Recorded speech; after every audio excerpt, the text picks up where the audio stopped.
Komentuhan lang natin ito mga guys, etong budget hearing no, kaya na natapos na.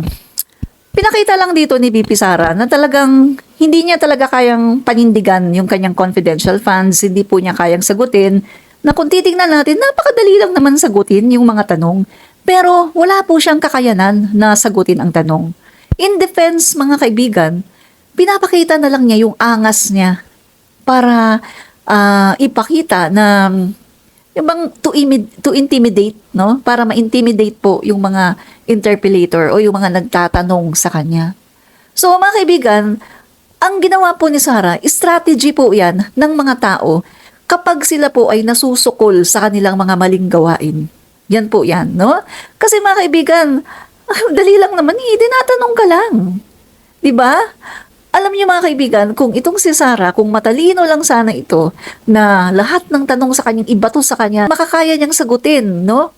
Ng matalinong pagsagot, hindi po yung mga pabalang, hindi po yung pag-aangas-angas para sabihin na maangas siya para ma-intimidate yung mga nagtatanong sa kanya. Sana ang ginawa ni Sara, sagutin niya ng napakatalino, napakaayos, napakagandang explanation para nang sa ganun, para mapahiya yung mga tao na nagtatanong sa kanya. Kapag ganun ang sinagot niya, mga kaibigan, makikita ng taong bayan, uy, matalino pala to. Uy, kahit ano palang ibato mo dito, kayang-kaya niyang isagot. Kaso sa nakita natin, no, sa kay Sara, iba yung ginawa niya eh. Inangasan niya, pinakita niyang maangas siya, pinakita niyang mayabang siya, pinakita niya na powerful siya, pinakita niya na entitled siya, na bratinela siya, na spoiled brat siya, na kailangan wag mo siyang tatanungin. Ganon yung pinakita niya. So, ang nangyari mga kaibigan, yung mga tao na makakakita sa kanya, pag titingnan, what? Yan ba yung Vice President ng Pilipinas? Parang bata, napaka-immature. At hindi niya alam kung paano sagutin yung mga tanong. Ito mga guys, sa totoo lang madali lang po ang question sa kanya. Kung maayos lang po ang liquidation, kung maayos lang po ang paggasta dyan sa 125 million confidential funds, hindi po siya mahihirapan. Pero bakit po siya nahihirapan ngayon? Kasi nga, hindi po maayos ang paggasta. Tingnan niyo naman yung confidential funds ng Office of the President, di ba? The most comprehensive, the most detailed, at sinasabi nga ng mga kongresista, kahit ng mga senador, ngayon lang sila nakakita ng ganong klaseng confidential funds at intelligent funds na report na talaga namang 2 libro. Take note, 2 libro, nakadetalye daw, lahat-lahat nakadetalye. Yung mga oras, yung mga pinaggamitan ng mga kwarto na ginamit para doon sa mga surveillance, at lahat-lahat. Pati daw yung konting merienda, merong resibo, anong oras yan binili. Lahat, as in lahat, talagang most comprehensive, most detailed. Kaya yung Office of the President, walang problema pagdating sa confidential and intelligent funds kasi kayang-kayang sagutin. Sabi nga 'di ba ni Migs at saka ni Angara, parang hindi mo na tatanungin eh. Hindi mo na daw tatanungin yung Office of the President kasi pag nagpasa 2 libro, so titingnan mo na lang lahat doon at lahat daw nakadetalye, so wala ka nang pwedeng maitanong kasi lahat nun andoon na. Tapos sa Office of the Vice President, ilang page lang. So doon pala makikita mo na eh. Sana kung ginalingan sana ni Sara, no?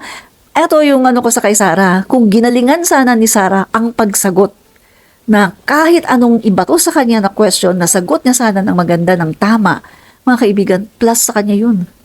Parang inilampaso niya yung mga kongresista doon. Kaso, sa ginawa ngayon ni Sara, parang siyang nagbabata-bataan na spoiled brat na ayaw tanungin, na wag niyo na ako tanungin. Parang entitled, na may pagkabobo kasi hindi niya alam kung paano sasagutin. At eto ba nagbigay ng statement tungkol sa West Philippine Sea, binabasa. Diyos ko Lord, no? Ako ang mag-explain yan. Walang basa-basa. Nandito yan sa utak ko, nasa puso ko, nakatanim. Naka-engrave yan sa isipan at sa puso ko, naka-engrave yan. Pero siya, tingnan mo naman, nagbabasa, medyo mali pa yung pagbasa niya. Mahalata mong ipinasa lang sa kanya. Siguro may uy naku, gawan mo ako ng statement tungkol sa West Philippine Sea kasi baka tanungin ako. Tapos ipinasa sa kanya sa cellphone, binasa naman niya.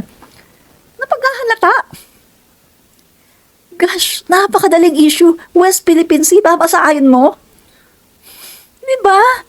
So mga kaibigan, eto, kaya kita niyo mga kaibigan ang trust rating niya patuloy pong bumababa. Kakalabas lang ng bagong survey na naman ng Okta Research. Oh, bumaba na naman siya. At ngayon, mas mataas na sa kanya si President Bongbong Marcos. Patuloy po na tumataas ang ating Pangulo at si Sara Duterte patuloy naman bumababa. Pakita siya ng pagiging bratinela niya. Pinapakita niya yung kanyang paglalaban-laban. Nilalaban-labanan niya ang mga kongresista. Pinapakita niya yung ugali niya. Di ba? Guys, alam mo sa totoo lang napaka-stressful ng buhay ni Sara Duterte. Sobrang stressful. Napaka-stressful. Kasi yung ginagawa niya na parang palagi siyang naka-smid, palaging galit, at parang palaging umaatake, na kahit na hindi naman dapat umatake, aatake, at yung magsasalita ng kung ano-ano, na wala naman sa question, na hindi naman dapat banggitin, at binabanggit pa niya sa budget hearing, bakit daw may nakaupo daw doon, bakit hanggang ngayon may nakaupo daw doon na convicted. Hello, hindi kasali yun. Sabi ko nga mga kaibigan galit na galit siya kay Franz Castro. Naka-6 na taon yung tatay niya. Ay napakabugok naman pala, hindi nila napakulong. Pagkatapos ngayon, galit na galit siya. Hello, napaka-weak leader naman ng tatay mo. Kung meron kayong matibay na ebidensya, di ba sinasabi nyo, may matibay kayong ebidensya kay Franz Castro, sana noon pa, napakulong nyo yan sa panahon pa ng tatay nyo. Ay napaka-weak napaka-weak leader ng tatay mo. Di ba? At saka ikaw. Tapos ngayon gagalit-galit ka? Kaya mga kaibigan yung ginawa pong ito ni Sara Duterte, nakabawas na naman sa kanyang trust rating, sa kanyang performance rating, no? Kasi nakikita ng sambayan ng Pilipino na ganyan pala yan. Kapag tinatanong, magagalit-galitan na lang kasi hindi alam ang sagot. Ang dali-dali ng tanong.